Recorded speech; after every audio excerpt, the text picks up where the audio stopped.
Nakum is one of the most important archaeological sites of ancient Mayan culture in northeast Guatemala. It lies about 24 kilometers from Tikal, one of the most biggest Mayan centers. From 2006, archaeological excavations at Nakum are directed by Polish archaeologists from Jagiellonian University, docent Jarosław Źrałka and Magister Wiesław Koszkul. From years 2012 to 2016, there were conducted several geophysical surveys with ground-penetrating radar and electrical resistivity methods. Before, on Mayan grounds, geophysics were just conducted only at few sites like Caminal Cuyum and Baul, which were surveyed with GPR, or La Blanca.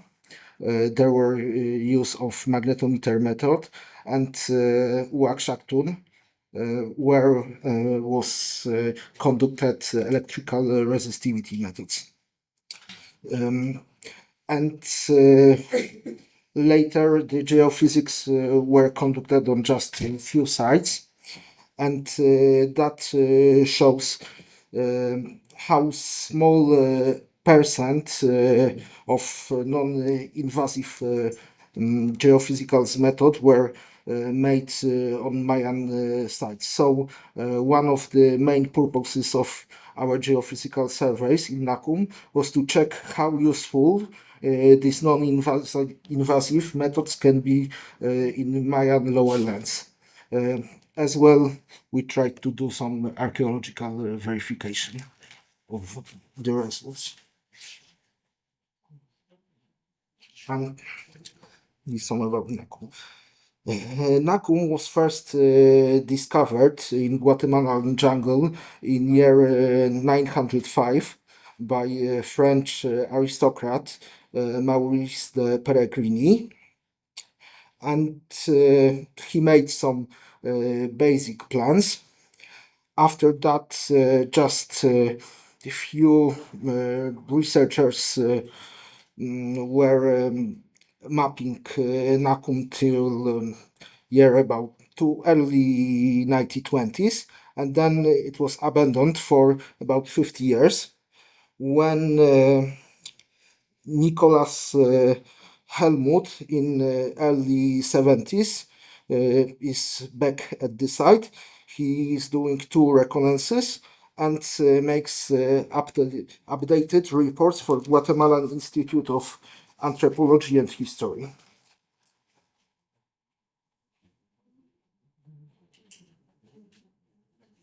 And from 2006, excavations, regular excavations, there are made by Polish scientists. On this photos, you can see how challengeable can be work there.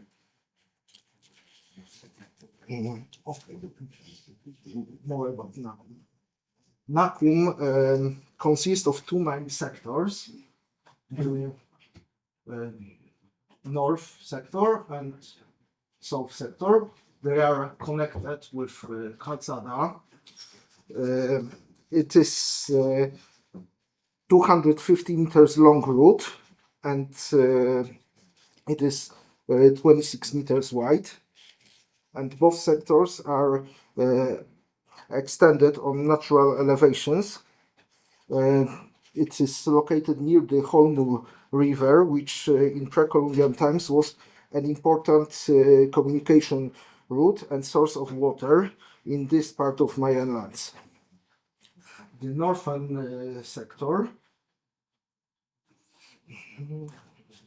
forms a large square surrounded by several buildings and complexes with large pyramids. So the pyramid X, which you can see on this photo, how it looks now. And the south sector consists of two wide extensive centers named Central Square and Eastern Square, with some smaller courtyards and the great complex of Acropolis. And on Acropolis, the complex is erected on a huge platform and have around 12 smaller patios. Okay, now some about geophysics. First method what was used in Nakum was GPR, just basics of use of GPR. It usually consists of two antennas, with one is sending electromagnetic waves, second one is receiving it, and we used their antennas. One was 500 megahertz and second one was 200. As well, we had some lower antenna with 250 megahertz. Unfortunately, it was damaged during transport, so we couldn't use it.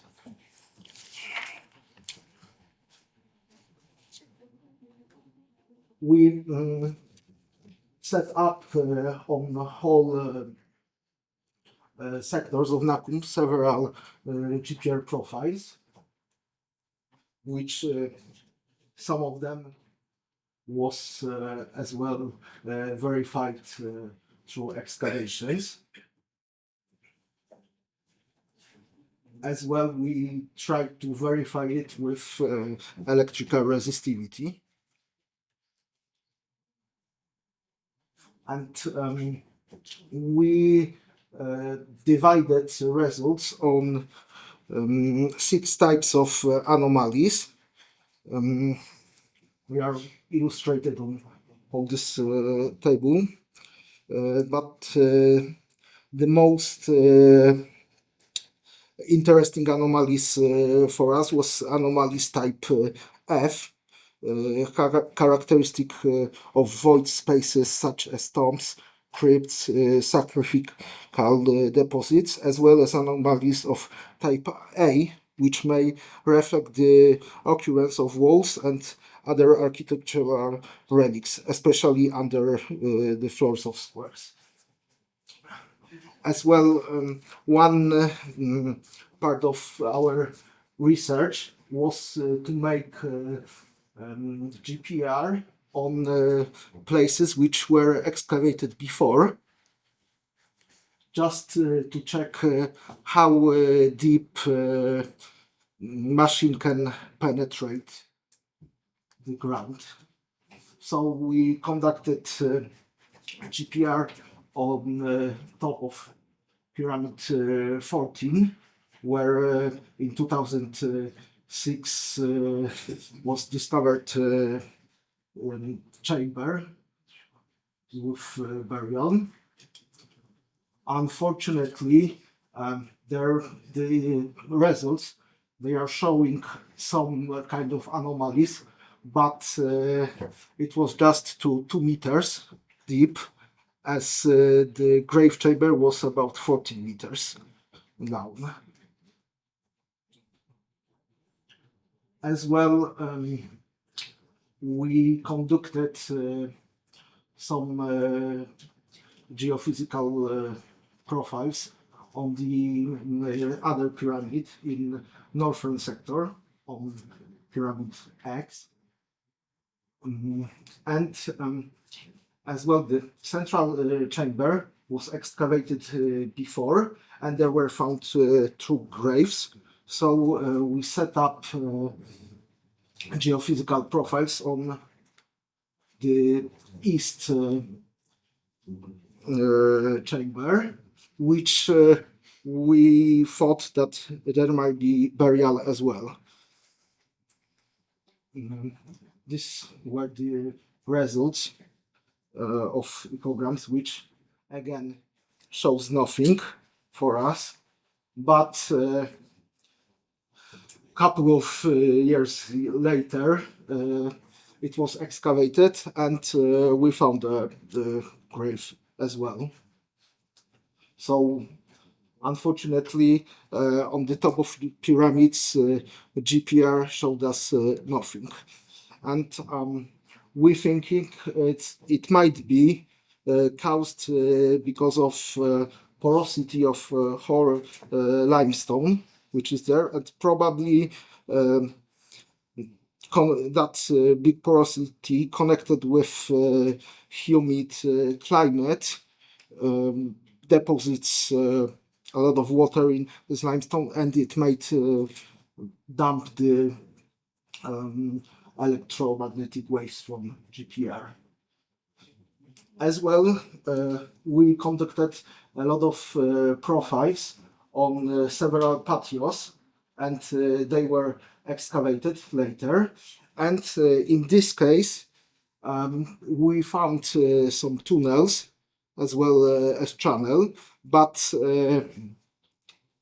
all these excavations, they were just to about 2 meters down, so that's why probably GPR showed something. This is as well the channel which was draining water from Acropolis, and we can see how it goes from south to north, and the results were seen on GPR ecograms as well. Some retaining walls,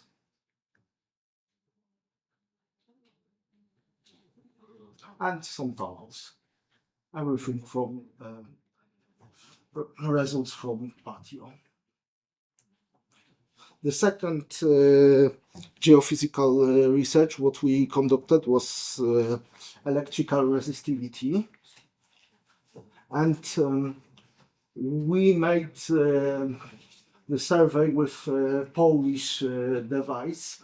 It's called ADA 5TR, and it's made by Polish company Elmes.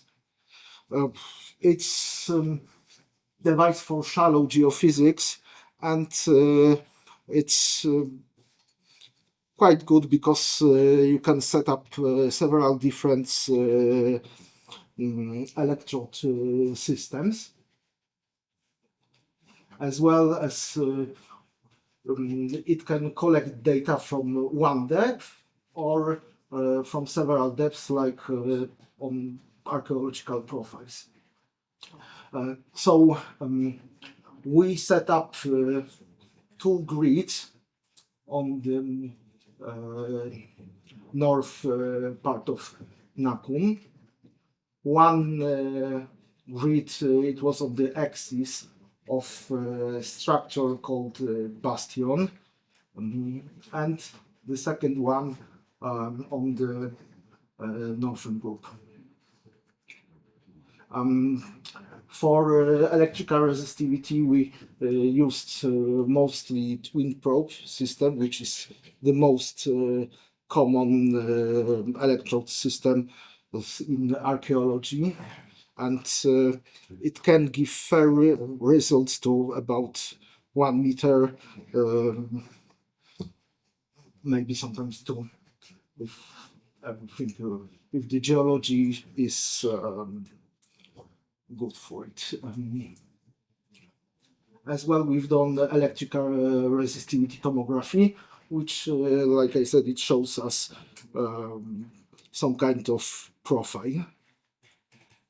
These are the results from the northern grid at the north group. Just we can see some high resistivity anomalies, which we connected with some walls, and we didn't excavated it. But on the southern grid next to bastion. We've conducted research. First one was with spacing 1 by 1 meter, and we were interested in this anomaly because it was exactly on the axis of previously found stela. Then we repeated research with the spacing half meter by half meter, which showed these anomalies. So we thought it might be some structure. And after excavating it, we found some kind of granary, which was on the floor, which was made by human. It's not natural. As well, we conducted 3 profiles, like this red line here, and it's not so good seeing, but one profile is here, and as well. And this is stela, which is on axis of this building, and we knew that here was some tunnels which we know from previous years. That's why we conducted these profiles here and here, just to check if the tunnels were continuing. These are the results. They are showing some kind of anomaly here, and it's probably the same anomaly here, which we connected with tunnel. After excavating, it was discovered that this tunnel was a draining channel from Mayan sauna, which was located there. The last profile was on the bastion, and as well we found this anomaly, which actually we didn't know what is it, but after excavations we found it was huge post hole cut in the floor of on the top of the bastion. This is how it looks in situ. And conclusions of our research.